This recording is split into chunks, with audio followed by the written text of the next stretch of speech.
Hello. I've been told it would be better to put my sign-off line at the front of the video rather than the end of it. So please help my channel by liking, sharing and subscribing. And if you're on YouTube, checking that your subscription is still working, because it very often gets dropped by YouTube, not just for me, I might say. I am Granniopteryx. I'm on YouTube, Rumble, BitChute and Minds, and you'll always find notifications of my uploads on @granniopteryx, Twitter, Gab or Parler. All right, so let's get on with this. I did make the notes for another video, but I saw this in my feed, my Twitter feed this morning, and I do have to talk about it. A London hospital has cancelled a woman's life-saving operation at the last minute because it doesn't share her values. So you have to be worthy of their attention in that hospital. That value she had was that she wanted the aftercare nurses to be female.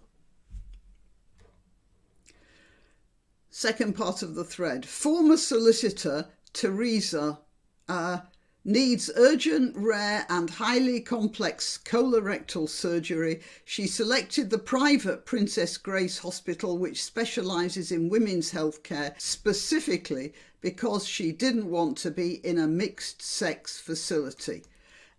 A victim of sexual assaults, Teresa made it clear to the hospital how important this issue was to her by both requesting a single-sex room and bathroom and stating she would only answer questions on forms about her sex, not her gender identity. Now, they mention here that she's a victim of sexual assaults. It doesn't matter. It really doesn't matter whether she's a victim or not. They felt they had to put that. She felt she had to say that. But no. She wants to be in a single-sex facility and have female nurses looking after her. That's her right. You don't know what's going on in people's minds. There could be a deep psychological problem. It might need fixing, but first of all, her body has to be fixed. During a pre-operation intimate procedure, a male member of staff wearing a blonde wig and bright lipstick opened the door uninvited, peered in. He made eye contact with her before leaving. Teresa wondered if she was being targeted due to her requests. Certainly she was. Now, why would a woman feel unsettled by an obvious man walking into her room with a wig on and bright lipstick? Well, lipstick of any sort. And actually, nurses shouldn't wear lipstick, should they? I don't think they're allowed to. So she was being sexually abused at that point. Now, let me reiterate my position, my stance on the transgender idea. There are transgenders. Well, okay. There are men who like to dress up as women, which is what we used to call transvestites. They're out of the issue because they, generally speaking, they're heterosexual men who happen to like dressing up as women as a sort of hobby. They don't do it all the time. That's one side. Then there are what I call, no doubt, there goes my funding on this one. There are the true transgenders. That is, they have such a wish to be women that they'll walk through hell to become women. And generally speaking, they just get on with their lives. They live as women, and that's the end of it. And in general, you know, they may look like masculine type women, but there are masculine type women, and they They just live their lives as women. Nobody pays any attention to them. And then there are the men who dress up as pantomime dames and tell everybody they're women. Now, they have a deep psychological problem. Generally speaking, it's misogyny. It might be other things as well. But it's usually misogyny, so far as I can tell. Actually, that rhymes, doesn't it?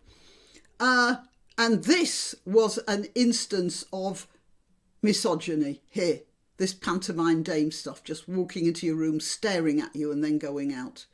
Because you have voiced a certain opinion. Okay, feeling frightened and vulnerable, and why should she not be, Teresa reported the incident as a patient dignity breach and issued a request that her nursing care from now on must be from females only and not men who ID as women, something that is allowed under the Equality Act. It doesn't matter if it's allowed or not. This is a hospital. She then had to go home for 3 days to prepare for the operation, in which pre-op medication was to be couriered to her. Nothing arrived. She called the hospital and was told the operation had been cancelled with no explanation as to why. She then found an email had been sent to her by the CEO of the hospital saying the operation, which was due the next working day, had been cancelled due to a lack of shared values and to protect staff from unacceptable distress. So a woman who is having a life-saving operation is not in enough distress for the hospital to weigh that against the distress of somebody who might wish to dress up in drag in a hospital. Why should a woman not want to be looked after by a nurse or a member of staff who dresses up like a pantomime dame in a serious place like a hospital? Oh, why should she feel awkward about that? The life-saving operation would have involved 2 leading surgeons, their clinical entourage, 2 surgery suites, a robot, a place in ICU and a patient bed for 7 nights. And this was all cancelled at the last minute, which means that other people weren't getting that operation and they were far more concerned about distress to maybe one member of the staff. The hospital CEO also, in contravention of healthcare regulations, failed to confirm that she would register the patient dignity breach and did not offer to investigate. With this all gone, probably the only alternative available to, well, I'm just talking about the way this hospital is behaving. So the woman is in pain and no doubt in danger of her life. As she says, the material reality of my serious illness is being totally disregarded by Princess Grace Hospital in order to protect the feelings of a male member of staff who committed a breach of patient dignity. Right, so these are some of the comments, and there were 1 or 2 that I really wanted to talk about.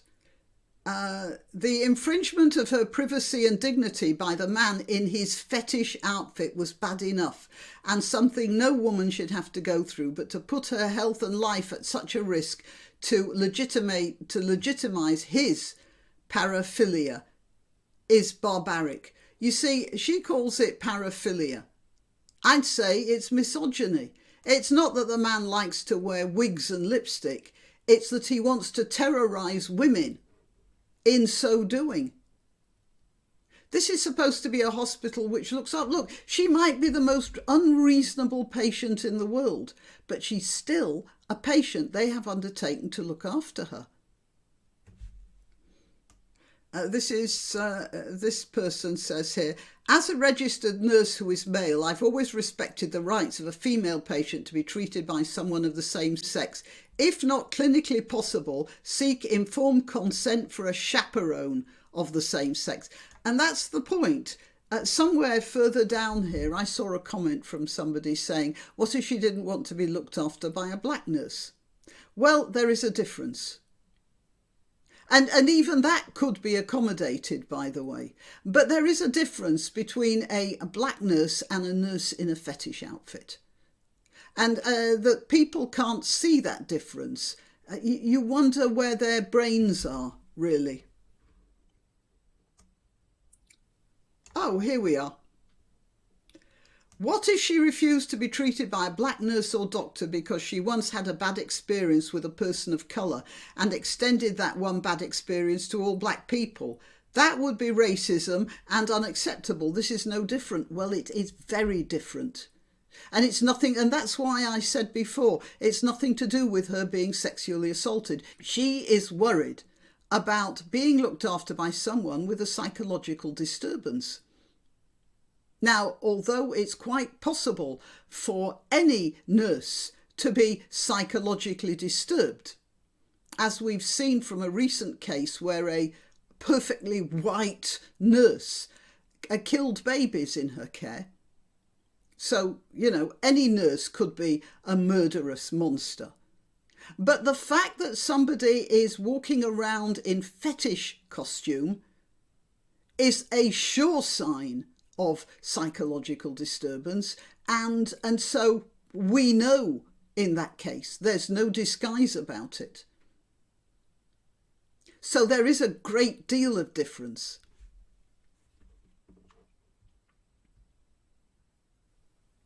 And this is where gender identity is leading us. A woman may die because, as a traumatised victim of a sex attack, she requested same-sex aftercare. No.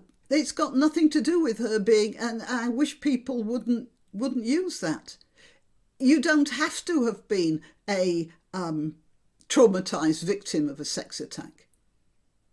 You might have things that happened in your childhood that made you trust women more than you trusted men. It doesn't have to have been a sex attack.